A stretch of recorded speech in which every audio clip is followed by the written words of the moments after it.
Dan kalau mereka menjadikan orang yang telah meninggal ini sebagai perantara antara mereka dengan Allah dalam ibadah, maka ini syirik besar. Syirik paling top-topnya syirik itu adalah yaitu menjadikan orang-orang soleh yang telah mati sebagai perantara dalam doanya. Ini perlu hati-hati ya, kalau memang setiap orang yang berdoa dengan orang-orang yang sudah wafat dan menjadikan itu sebagai tawassul, kemudian distempeli syirik, maka orang yang pertama akan Anda syirikan adalah Nabi Muhammad SAW. Assalamualaikum warahmatullahi wabarakatuh. Bismillah walhamdulillah wassalatu wassalam ala rasulillah Sayyidina Muhammad ibn Abdullah wa ala alihi wa sahbihi wa mawalah. La hawla wa la quwata illa billah amma ba'dah. Subhanaka la ilma lana illa ma'allamtana innaka antal alimul hakim. Teman-teman sekalian dimanapun Anda berada, senang sekali pada kesempatan kali ini kita masih bisa berjumpa dalam program Tanya Gusai, yang mana kami banyak mendapatkan kiriman video-video khususnya ketika kita mengupload atau membahas tentang video tawassul di antara ustadz-ustadz yang berseliweran di FYP TikTok ya. Ada yang mengirimi satu link kepada saya, kemudian mengirimkan video berikut ini. Apabila mereka berdoa kepada Allah Jalla wa'ala, dan mereka menjadikan kuburan ini sebagai tempat berdoa, doanya kepada Allah, tapi mereka jadikan tempat kuburan ini sebagai tempat doa, dan mereka anggap ya doa di tempat kuburan ini adalah sesuatu yang dianjurkan, maka bisa jatuh ke dalam bid'ah. Dan kalau mereka menganggap bahwa dengan berdoa di samping kuburan ini akan lebih dikabulkan, maka bisa jatuh ke syirik kecil, karena telah menjadikannya sebagai sebab kebaikan, keberkahan yang itu bukanlah sebagai sebab. Nah, dan kalau mereka menjadikan orang yang telah meninggal ini sebagai perantara antara mereka dengan Allah dalam ibadah, maka ini syirik besar. Syirik Abu Lahab CS. Ya, yang Allah sebutkan di dalam surat Az-Zumar ayat ketiga. Ma na'buduhum illa liyuqarribuna ilallahi zulfa. Paling top. Ya, silakan ini nggak apa-apa mau dijadikan TikTok bully ini. Syirik paling top-topnya syirik itu adalah yaitu menjadikan orang-orang soleh yang telah mati sebagai perantara dalam doanya. Berdoa memakai perantara orang yang telah mati. Itu syirik paling top. Dan itu banyak terjadi di mana-mana, terutama di negeri plus 6. Nah, jadi Ustadz bersangkutan sudah mengizinkan ya videonya diupload di TikTok, jadi insya Allah ini halal gitu.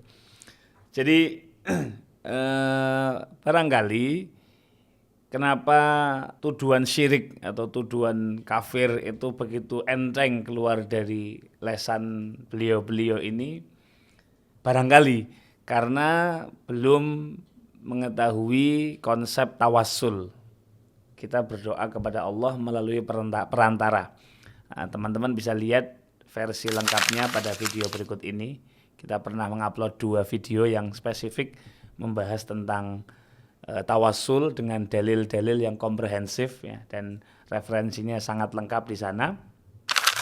Tetapi yang ingin kita tandaskan lagi adalah salah satu hadis yang disampaikan oleh Al-Imam Tabrani dalam kitab beliau yaitu Al-Mu'jamul Kabir dalam juz 1 halaman 67. Hadisnya cukup panjang, nomor hadisnya 189, tetapi intinya di situ Nabi SAW ditinggal wafat oleh ibu sambung atau ibu angkat beliau yang merupakan ibunda dari Sayyidina Ali, yaitu Sayyidah Fatimah bintu Asad. Pernah kita bahas di video ini. Oke. Nah, tetapi intinya ketika Nabi menyuruh beberapa sahabat untuk membuatkan liang lahat, Nabi kemudian masuk ke liang tersebut, fattaja'a fihi ya. Kemudian Nabi mencoba tidur di situ. Waqala, Nabi bersabda, Allahul ladzi yuhyi wa yumit wa huwa hayyun la yamut, ighfir li ummi Fatimah binti Asad.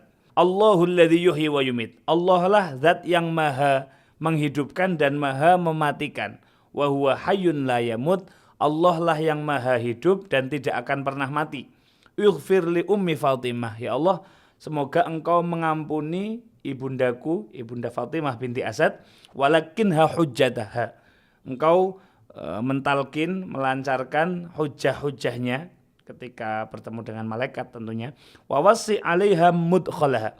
Semoga engkau menjembarkan kuburnya bihaqqi nabiyyika, dengan keagungan, dengan berkat, dengan kesungguhan nabimu, yakni Nabi Muhammad SAW, wal anbiya'il ladzina min qabli, dan para nabi-nabi yang sudah wafat sebelumku. Fa innaka arhamur rahimin, sungguh engkau adalah zat yang maha welas asih. Nah, di sini cukup jelas bahwasanya Nabi SAW menjadikan orang-orang atau para nabi sebelum beliau sebagai tawassul, sebagai bentuk untuk memohon kepada Allah. Nah, maka ini perlu hati-hati ya, kalau memang setiap orang yang berdoa dengan orang-orang yang sudah wafat dan menjadikan itu sebagai tawassul, kemudian distempeli syirik, maka orang yang pertama akan Anda syirikan adalah Nabi Muhammad SAW. Kenapa? Ternyata Nabi bertawasul dengan para nabi yang sudah wafat sebelum beliau. Ini menjadi sangat bahaya. Kenapa? Sebagaimana kita ketahui, Nabi Muhammad adalah Sayyidul Anbiya wal Mursalin, nabi yang paling mulia di antara para nabi. Pun demikian, Nabi bertawasul dengan para nabi sebelum beliau yang sudah wafat sebelum beliau sallallahu alaihi wasallam. Kemudian lebih jauh lagi, di dalam kitab Siyar A'lamin Nubala yang merupakan karya dari Al-Imam Az-Zahabi, di juz 13 halaman 37. Nah, beliau ketika menceritakan tentang Ibnu Lalin, Asy-Syekhul Imam Al-Faqih Al-Muhaddits Abu Bakar Ahmad bin Ali, jadi namanya adalah Imam Abu Bakar Ahmad bin Ali bin Ahmad bin Muhammad bin Al-Faraj bin Lal, yang merupakan salah satu ulama dari Al-Hamadan, daerah Hamadan, Asy-Syafi'i, yang merupakan pengikut dari Imam Asy-Syafi'i. Haddatsa an abihi wal Qasim bin Ubay Saleh wa Abdurrahman Al-Jalab wa Abdullah bin Ahmad. Nah, intinya diceritakan di sini, haddatsa anhu ila an qala Syirawaihin. Al-Imam Syirawaihin mengatakan kana thiqatan, bahwasanya yang lagi dibahas di sini Imam Abu Bakar tadi, beliau adalah orang yang thiqah, orang yang terpercaya, wa auhada zamanih, orang yang paling cerdas di zamannya, muftil balad, beliau adalah orang yang memberi fatwa di daerah tersebut, walahu musannafatun fi ulumil hadis, orang yang banyak memiliki karya-karya dalam ilmu hadis, ghairu annahu kana masyhuran bil fiqh, hanya saja beliau lebih terkenal, lebih masyhur, populer di spesialisasi ilmu fikih. Qala, beliau mengatakan wa ra'aitu lahu kitabas sunan.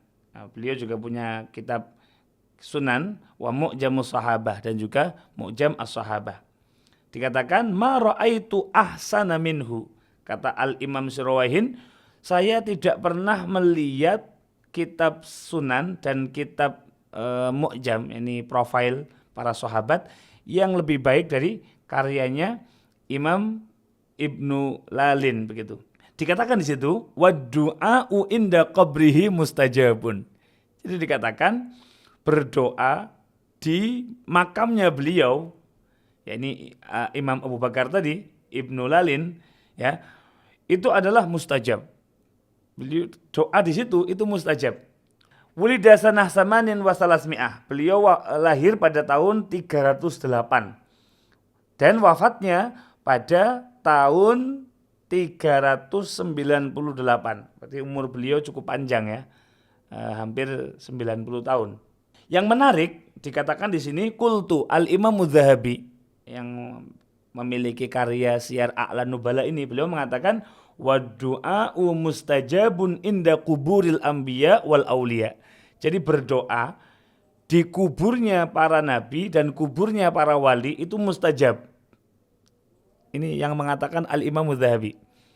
Wa fi sairil biqa, dan juga di tempat-tempat yang mulia. Lakin sababul ijabah hudurud da'i. Yang menyebabkan ijabah itu adalah orang yang berdoa itu benar-benar meyakini atau yakin dengan doanya, wa khusyu'uhu wabtihaluh. Jadi ketika berdoa benar-benar sungguh-sungguh. Wa bila raibin fil buq'ah al mubarakah. Tetap meyakini bahwa tempat itu tempat yang berkah. Berdoanya tetap kepada Allah, tetapi meyakini keberkahan tempat tersebut. Wa fil masjid, begitu juga berdoa di masjid, wa fis sahar, di waktu sahur, wa nahwi dzalik, dan selainnya yang merupakan waktu-waktu yang mulia. Yatahassulu dzalika lida'i katsiran. Jadi kalau kita berdoa di tempat yang mustajab, di antaranya masjid, kuburnya para nabi, kuburnya para wali, dikatakan di sini yatahassulu katsiran lidai, akan mendapatkan banyak hal untuk yang berdoa. Wa kullu muttarin fa du'auhu mujab. Setiap orang-orang yang muttar, yang benar-benar merasa butuh kepada Allah, maka doanya akan diijabah oleh Allah Subhanahu wa taala. Nah, berkaitan dengan apakah berdoa di kuburnya mayit ini bermanfaat atau ziarah ke kuburnya mayit ini bermanfaat. Jadi Al-Imam Ibnu Hajar Al-Haytami, beliau punya kitab namanya Al-Fatawa Al-Kubra di halaman 28 atau 29 di juz 2.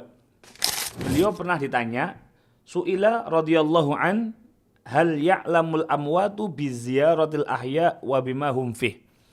Beliau tanya, wahai Imam Ibnu Hajar, ketika ada orang berziarah ke kuburannya orang meninggal, apakah orang yang diziarahi ini ngerti tentang siapa yang hadir dan bagaimana keadaan orang yang hadir? Maka fa'ajaba, beliau menjawab, na'am ya'lamuna bidzalik min ghairi taqyidin bi zamanin. Jadi al-amwat, orang-orang yang meninggal ketika diziarahi oleh orang-orang yang mengunjungi kuburannya, itu kata Imam Ibnu Hajar, mereka akan mengerti siapa yang datang begitu. Ini kama afadahu hadisu Ibni Abi Dunya. Sebagaimana apa yang diambil faedah dari hadisnya Imam Ibni Abi Dunya. Beliau mencuplikan satu hadis dari Nabi SAW. Ma min rajulin, tidak ada seorang laki-laki pun yazuru qabra akhih, yang mana laki-laki itu mengunjungi kuburannya saudaranya, wa yajlisu alaih, kemudian duduk di situ, illasta'nasa waradda hatta yakum. Ketika dikunjungi itu dikatakan yang meninggal itu ista'nasa, merasa bahagia, waradda, dan si mayit ini akan menjawab hatta yakum, sampai yang ziarah ini pulang. Jadi yang dikubur ini merasa bahagia begitu.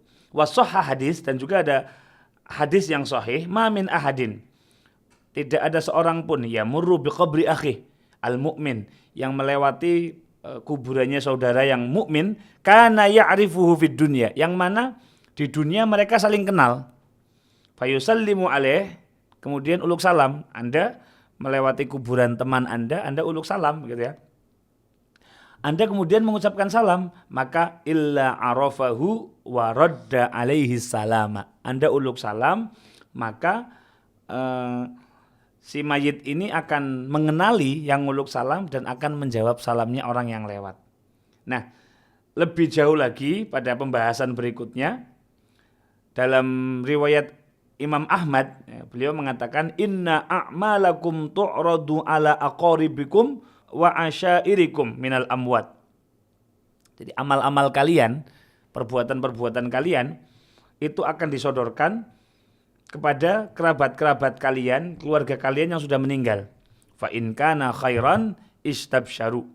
Kalau ternyata amalannya baik, kelakuannya baik, maka si amwat tadi akan mendapatkan kabar gembira, merasa bahagia. Wa in kana ghaira dzalik, ini poinnya, kalau ternyata keluarganya atau yang berkunjung ini dalam keadaan yang enggak baik, maka amwat di dalam kuburnya akan mengatakan, Allahumma la tumithum, ya Allah jangan kau matikan mereka, hatta tahdiyahum, orang-orang yang mengunjungiku, keluargaku ini ya Allah, ya. Jangan kau matikan mereka sebelum engkau benar-benar memberikan petunjuk kepada mereka semua. Kama hadaitana, sebagaimana engkau telah memberikan hidayah kepada kami. Dalam riwayat yang lain, wa in kana ghairu dzalik, kalau memang belum baik keadaannya, Allahumma alhimhum, berikanlah mereka ilham, kebaikan, an ya'malu bi ta'atik, sehingga mereka semakin berbuat taat kepadamu ya Allah. Nah, memang status hadis ini kata Syekh, bahkan ulamanya Salafi ya, dalam kitab Silsilah Al-Ahadits As-Shahihah karya Syekh Al-Albani, beliau mengatakan dalam kitabnya ini di juz 6 halaman 265, qultu wa hadza mursalun, ini hadis mursal dhaiful isnad, isnadnya dhaif, tetapi summa dzakara atharon katsiratan bimakna, hadisnya dhaif yang Imam Ahmad tadi, memang hadisnya dhaif, tetapi banyak asar-asar, riwayat-riwayat yang maknanya berkesesuaian. Maka beliau mengatakan fabil jumlah, intinya fal hadisu sahihun, hadisnya sahih kama qala as-Suyuti bihadza syawahid. Al-Imam Suyuti juga mengatakan sahih sebagaimana dalil-dalil yang ada ini. Nah, artinya apa? Ulama Salafi dalam kitabnya tadi Silsilah Al-Ahadits As-Shahihah juga mengatakan hadis ini sahih. Artinya apa? Ini bisa digunakan sebagai patokan, sebagai pedoman bahwasanya ketika kita mengunjungi orang yang meninggal, ziarah dalam konteks ini ya, selagi yang diziarah itu mukmin, maka yang meninggal ini akan ikut mendoakan kita kalau memang ada yang belum beres dalam hidup kita. Tadi dengan hadis-hadis yang sudah saya bacakan.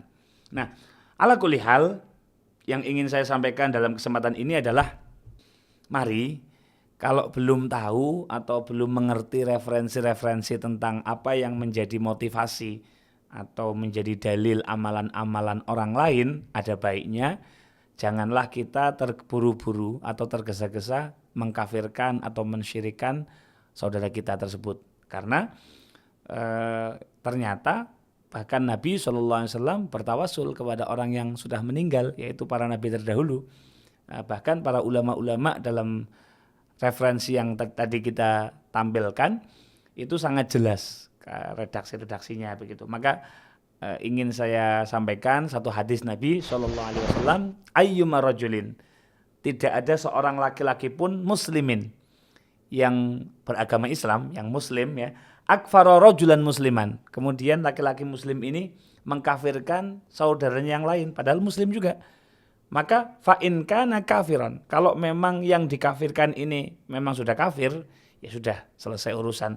Tapi wa illa, kalau ternyata yang dituduh kafir ini tidak kafir, kata Nabi, kana huwal kafira, maka yang menuduh kafir inilah yang akan mendapatkan status kafir. Hadis ini bahkan diriwayatkan oleh Al-Imam Al-Albani, Syekh Albani, imamnya orang-orang Salafi, dalam beberapa hadis sahih, di antaranya dalam kitab Al-Imam Abu Dawud, ya, nomor hadisnya 4687, ataupun di Al-Imamul Bukhari 6104, ataupun di Muslim nomor hadisnya ada di nomor 60. Ala kulli hal, saya ingin mengajak kepada teman-teman sekalian, mari kita jaga lisan kita, jangan mudah untuk menstatuskan kafir ataupun musyrik ataupun bid'ah ataupun syubhat kepada orang yang berbeda dengan kita. Ada baiknya sebelum kita menyematkan itu semua, kita tanya dulu apa dalilnya, apa referensinya, apa motivasinya. Karena kalau memang yang datang berziarah ini memang berdoa kepada Allah, kebetulan di kuburan, kebetulan bertawasul kepada orang yang meninggal tadi, maka itu sama sekali bukan bentuk kekafiran. Semoga bermanfaat. Assalamualaikum warahmatullahi wabarakatuh.